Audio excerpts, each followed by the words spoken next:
नजर आ रही हैं। अब ज़ीनिया ने तो कभी नहीं सोचा था कि इतनी जल्दी वो बेनकाब हो जाएगी।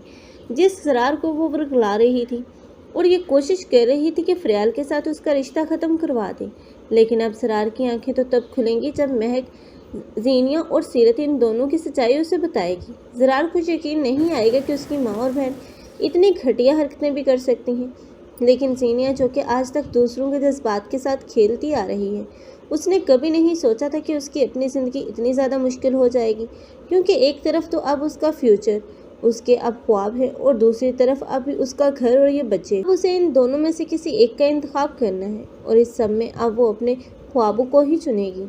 लेकिन ये ज़रा के फ़रियाल से माफ़ी मांगता हुआ नज़र आएगा, लेकिन फ़रियाल जिसकी शादी अब इस ज़रार के साथ तो कभी नहीं हो पाएगी और फ़रियाल खुद ही इस शादी से इनकार कर देगी।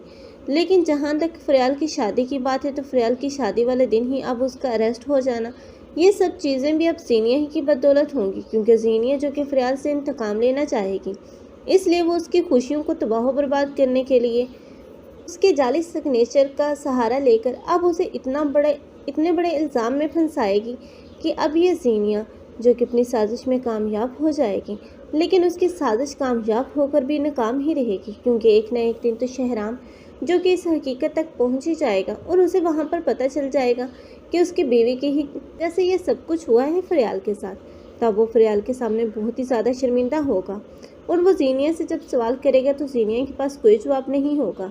ज़ीनिया जो कि ना तो अब शहराम के साथ खुश रह पाएगी और ना ही अब वो ख्वाब हासिल कर पाएगी जिन ख्वाबों को वो देखकर अपना नाकाबिले तलाफी नुकसान कर चुकी है। आप लोगों को ये ड्रामा कैसा लग रहा है और कौन कौन ज़ीनिया का अंजाम बुरा देखना चाहते हैं, कमेंट सेक्शन में अपने कीमती राय के इज़हार लाज़मी करें। मज़ीद ऐसे रिव्यूज़ के लिए हमारे चैनल को लाजमी सब्सक्राइब कर लें। अगर आप लोगों को हमारी वीडियो अच्छी लगी हो तो वीडियो को लाइक करना और दोस्तों के साथ शेयर करना मत भूलिएगा। अल्लाह हाफ़िज़।